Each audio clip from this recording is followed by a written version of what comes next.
दोस्तों नमस्कार।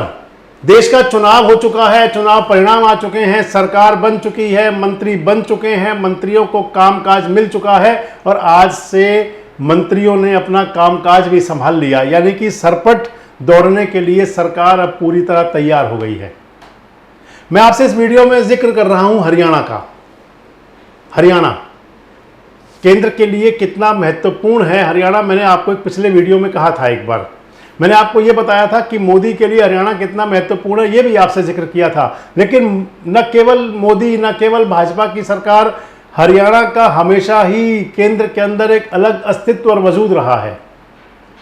हरियाणा की राजनीति को दोस्तों लालों की राजनीति से जोड़ा जाता है। हरियाणा की राजनीति लाल राजनीति से प्रेरित मानी जाती है, प्रभावित मानी जाती है और लाल राजनीति का हरियाणा की राजनीति पर आज तक भी पूरा साया छाया चला जा रहा है।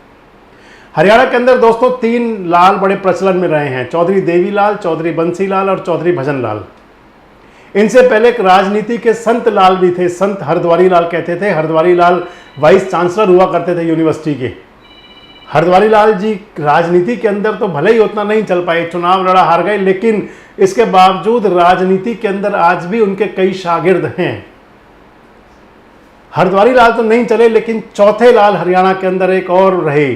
2014 के अंदर 2014 के चुनाव के बाद वो अस्तित्व में आए वो लाल, और आज वो लाल भी पूरे, उनकी भी सफलता भी सर चढ़कर बोल रही है। वो चौथे लाल हैं मनोहर लाल। हरियाणा के चौथे लाल के नाम से जो जाने गए उनका नाम है मनोहर लाल। यानी कि चौधरी देवीलाल, चौधरी बंसीलाल, चौधरी भजनलाल और उसके बाद अब मनोहर लाल। मैं आपको बताऊं कि ये लाल हरियाणा की राजनीति के साथ साथ देश की राजनीति में कितने महत्वपूर्ण रहे। और जो मैं आपसे कह रहा हूं, इन लाल राजनीति की वजह से ही हरियाणा देश की राजनीति में अपना मुकाम बनाए रहा। चौधरी देवीलाल का सबसे पहले आपसे जिक्र कर लें, क्योंकि मनोहर लाल अभी हाल ही में सरकार के अंदर बड़े पावरफुल 2 मंत्रालयों से नवाजे गए हैं। अंतिम बात करूंगा मैं मनोहर लाल जी के बारे में। सबसे पहले बात करता हूं चौधरी देवीलाल की। चौधरी देवीलाल के इर्द गिर्द देश की राजनीति लगभग आधा दशक घूमती रही। देश के अंदर कौन से प्रमुख विपक्षी दल इकट्ठा होकर के गठबंधन करेंगे, कौन सा मोर्चा बनेगा, ये चौधरी देवीलाल ही तय करते थे। और हरियाणा के अंदर तो एक नारा गूंजता था कि लाल किले से बोलेगा और ताऊ पूरा तोलेगा। हालांकि लाल किले से नहीं बोल पाए थे। लाल किले से बोलने का मतलब होता है प्रधानमंत्री बनना, लेकिन देश के उप प्रधानमंत्री पद तक चौधरी देवीलाल पहुंचे। देश के उप प्रधानमंत्री बने 2 बार, विश्वनाथ प्रताप सिंह की सरकार में और चंद्रशेखर के राज में 2 बार देश के उप प्रधानमंत्री रहे, कृषि मंत्री रहे। इसके साथ में चौधरी देवीलाल का डंका बजता था। वो समय था यूपीएससी प्रमोशन से मिलती थी और चौधरी देवीलाल कहते थे कि मैंने लिख दिया और नीचे देवीलाल लिख देते थे, बस हो गया साइन, हो गया काम। ये जलवा था चौधरी देवीलाल का। यानी कि केंद्र की राजनीति के अंदर भले ही उनका जो शासन जो रहा, उप प्रधानमंत्री और रक्षा देश के कृषि मंत्री, भले ही वो लगभग 2-2.25 साल ही रहे, लेकिन जलवा चौधरी देवीलाल का कायम रहा, डंका बजता रहा। उससे दूसरे लाल चौधरी बंसीलाल। चौधरी बंसीलाल के बारे में कहते हैं कि इंदिरा गांधी 1977 का जो शासन था, इमरजेंसी लगने के पीछे भी कहीं चौधरी बंसीलाल का रोल था। और चौधरी बंसीलाल इंदिरा गांधी को राजनीति के अंदर इस कदर तक अंदर घेरे हुए, समाये हुए थे। एक बात कहा करते थे चौधरी बंसीलाल, संजय गांधी चौधरी बंसीलाल के बहुत नज़दीक हुआ करते थे। कांग्रेस का निशान हुआ करता था गाय बछड़ा, और संजय गांधी बेटे थे इंदिरा जी के, इंदिरा गांधी के सुपुत्र संजय गांधी।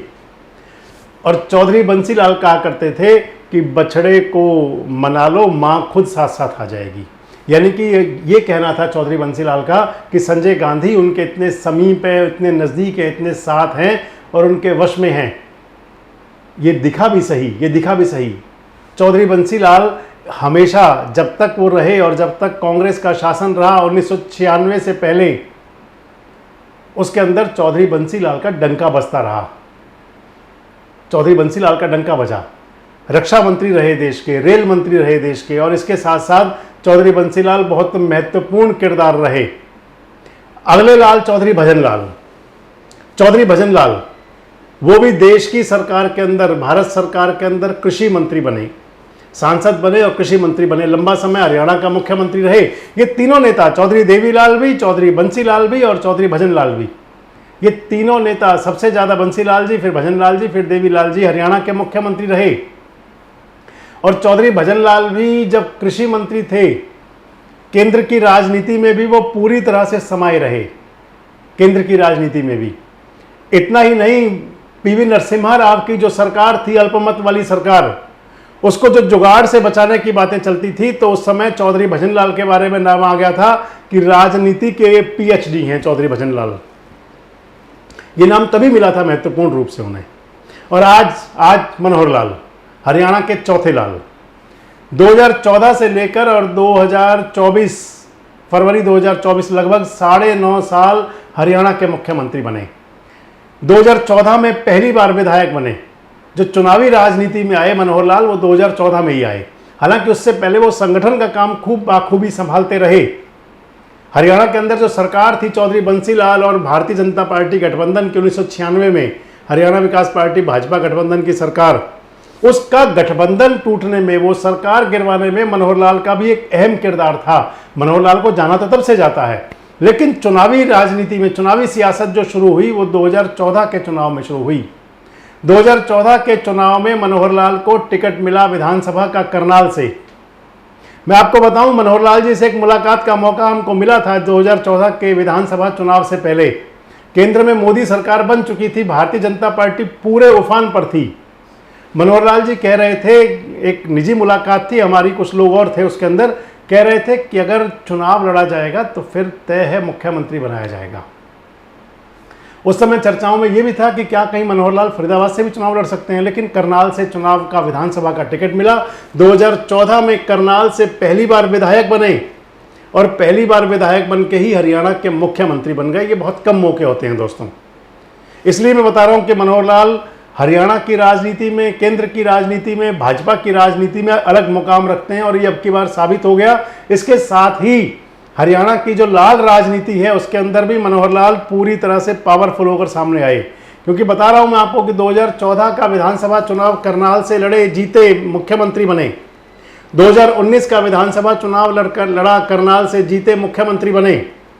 और 10 मार्च 2024 जब उनका मुख्यमंत्री पद से इस्तीफे का समय आया, 11 मार्च को इस्तीफा हुआ और उसके बाद में नायब सिंह सैनी हरियाणा के मुख्यमंत्री बने।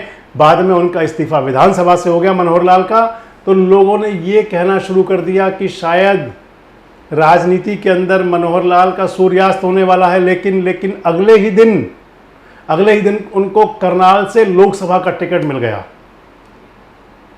हमने तो पहले भी एक बार अपने वीडियो में कहा था, हालांकि तब तक ऐसी कोई चर्चा नहीं थी, मनोहर लाल ठीक ठाक से मुख्यमंत्री सरकार चल रही थी। मैंने तब भी कहा था कि मनोहर लाल करनाल से कैंडिडेट हो सकते हैं और वो तय हो गया जब पहली सूची आई भारतीय जनता पार्टी की हरियाणा के लिए।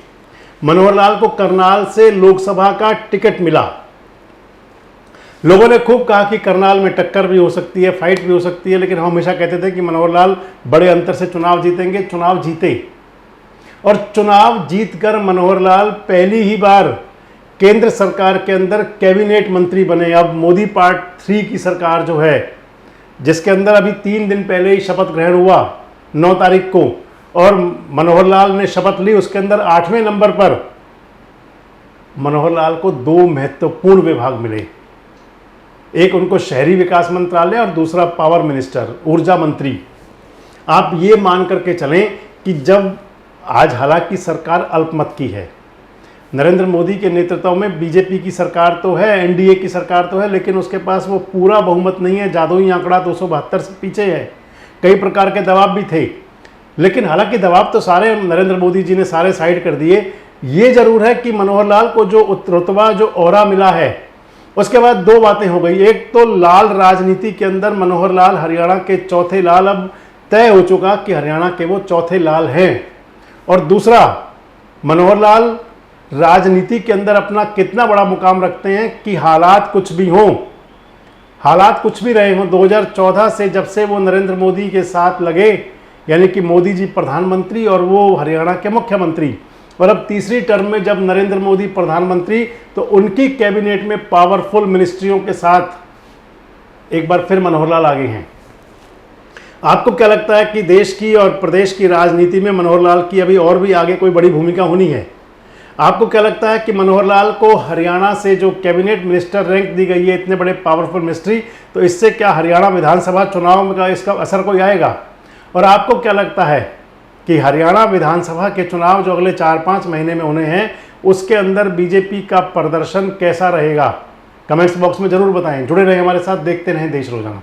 हमारे साथ जुड़े रहने के लिए देखते रहिए देश रोजाना का यूट्यूब चैनल सब्सक्राइब कीजिए। साथ ही देश रोजाना की खबरें सबसे पहले देखने के लिए प्रेस कीजिए बेल आइकन।